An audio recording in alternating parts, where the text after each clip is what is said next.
नमस्कार मित्रांनो, श्रीलंका सिरीजच्या चौथ्या भागात आपले स्वागत आहे।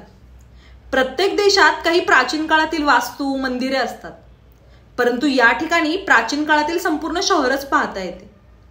या 1400 वर्ष जुन्या शहराला आजच्या भागात आपण भेट देणार आहोत। यामध्ये तिथे जायचं कसं, नेमकी काय पाहायचं, खाण्यापिण्यासाठी कुठे जायचं, तसेच राहण्यासाठी काय सुविधा आहेत हे सगळं आपण पाहणार आहोत। चला तर मग आजच्या भागाला सुरुवात करूया।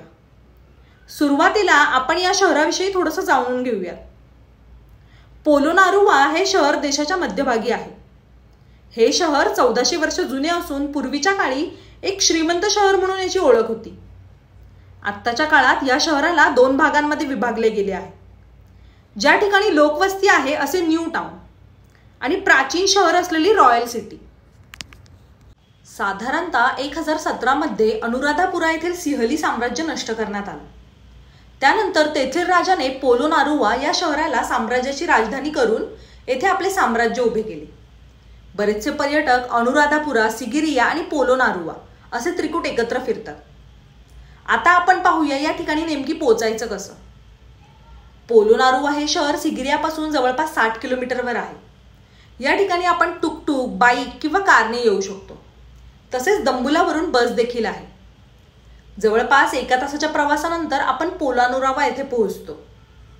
प्राचीन शहर हे खूप मोठे असून येथील मॉन्युमेंट्स वेगवेगळ्या भागांमध्ये विभागले आहेत। सर्वप्रथम आपण पोहोचतो या प्राचीन शहराच्या तिकीट काउंटरजवळ। या शहराला भेट देण्यासाठी प्रत्येकी $25 तिकीट आहे। हेच भारतीयांसाठी $12.5 आहे। त्यासाठी तुम्हाला पासपोर्ट कॅरी करावा लागतो। तिकीट काउंटरला लागूनच तिथे म्युझियम आहे। या म्युझियममध्ये त्या काळातील प्राचीन वस्तू आहेत, त्यामुळे नक्की या म्युझियमला भेट द्या। म्युझियमला भेट देऊन झाल्यावर उजव्या बाजूला नदीमधून येणारा छोटा ओढा आहे। या ओढ्याजवळ तुम्ही फोटोज काढू शकता। तसेच झाडांच्या सावलीमध्ये निवांत वेळ देखील घालवू शकता। थोडंसं फोटोशूट करून आम्ही परत म्युझियमकडे आलो। म्युझियमच्या पाठीमागे सुंदर असे गार्डन देखील आहे। हे सगळं पाहून आम्ही लगेचच पोलोनारुवा शहर पाहायला निघालो। सर्वप्रथम आम्ही थांबलो नदीकाठी। सकाळची वेळ, शांत नदी आणि पाण्यामध्ये दिसणारे आकाशाचे प्रतिबिंब हे सगळं खूपच छान वाटत होतं।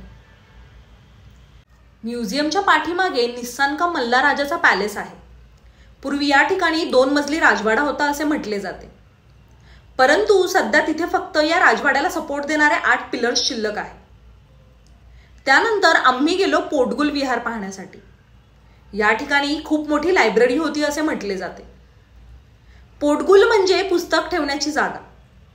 ही लायब्ररी पराक्रमाबाहू या राजाने बांधली होती। ही लायब्ररी 5 मजल्यांची असून जसे जसे वर जाऊ तशी छोटी होत जाते आणि मध्यभागी स्तूप आहे। या इमारतीच्या 4ही कोपऱ्यांना स्तूप आहेत। त्यानंतर आम्ही पोहोचतो राजा पराक्रमाबाहू यांच्या राजवाड्याकडे। हा वाडा 7 मजली होता, परंतु त्यापैकी फक्त खालचाच भाग सध्या शिल्लक आहे। या राजवाड्याच्या काही भिंती देखील अजून चांगल्या स्थितीत आहेत। त्याच्या बाजूला राजाच्या दरबाराची जागा आहे। या खोलीच्या पायऱ्यांवर सिंहांचे पाय कोरलेले आहेत। तिथे जवळ राजाचा स्विमिंग पूल देखील आहे। त्यानंतर आपण पोहोचतो गोलाकार असणाऱ्या बुद्धांच्या मंदिरात। असे म्हटले जाते की बुद्धांच्या दाताचे अवशेष ठेवण्यासाठी ही जागा राजा पराक्रमाबाहू यांनी बांधली होती, परंतु राजा निस्संका मल्ला याने ते अवशेष तिथून हलवून तिथेच असणाऱ्या दुसऱ्या वास्तूमध्ये ठेवले। त्यामुळे ही जागा खूपच पवित्र मानली जाते। या ठिकाणावरून पुढे गेल्यानंतर आपल्याला 2 स्तूप दिसतात। यांना पाब्लू विहार आणि रानकोट विहार असे म्हटले जाते। रानकोट विहार हे पोलोनारुवा येथील सर्वात मोठी आणि पवित्र स्तूप मानली जाते। ही स्तूप संपूर्ण विटांपासून बनवलेली आहे। त्यानंतर आपण अजून एका सुंदर ठिकाणी पोहोचतो, ते म्हणजे लंका तिलक आणि किरी विहार। या ठिकाणी 17 मीटर उंचीचे पिलर व इमारत बांधलेली आहे। तसेच 13 मीटर उंचीची बुद्धांची मूर्ती देखील या ठिकाणी आहे। या स्तूपच्या बाजूला आपल्याला पांढऱ्या शुभ्र रंगाची किरी विहार स्तूप पाहायला मिळते। हे सर्व पाहून झाल्यानंतर आपण पोहोचतो गल विहार येथे। या ठिकाणी आपल्याला एकाच दगडात कोरलेल्या 4 उंच बुद्धांच्या मूर्ती पाहायला मिळतात। या ठिकाणी निद्रा अवस्थेत असणाऱ्या बुद्धांची मूर्ती देखील आहे। या मूर्तीच्या जवळ जाऊन आपण कोरीव काम पाहू शकतो। या सर्व जागा फिरायला जवळपास 3 ते 4 तास लागतात. या सर्व हेरिटेज साईटच्या आजूबाजूला खाण्यापिण्यासाठी छोटी दुकाने आहेत.